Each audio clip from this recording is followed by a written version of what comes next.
आपका हाथ बगैर किसी डर के पकड़ सकती हूँ। हाँ, मगर फिर भी हर जगह नहीं। आज जो कुछ हुआ, सादिया ने जो कुछ किया, मैंने सोचा भी नहीं था कि कभी ऐसा होगा।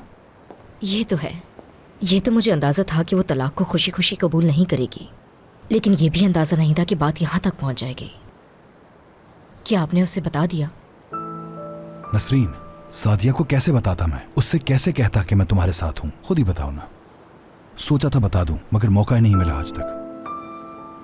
तो अब क्या होगा फिर?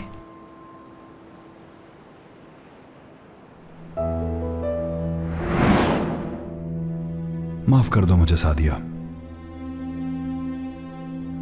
बिल्कुल नहीं।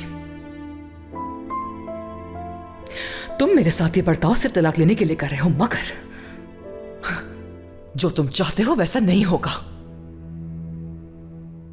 हमारे बीच कोई तलाक नहीं होगी।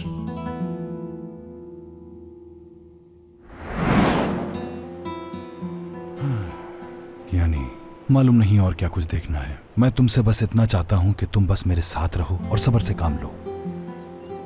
तो क्या आपको लगता है कि सादिया तलाक के मामले में कोई मसला खड़ा करेगी? यानी कोई मुश्किलात आ सकती हैं क्या?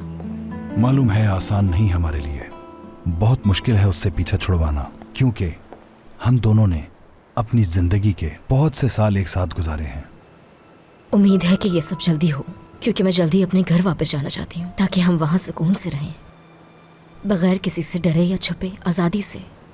नसरीन, फिक्र ना करो, हम अपनी मोहब्बत भरी जिंदगी कहीं और भी गुजार सकते हैं।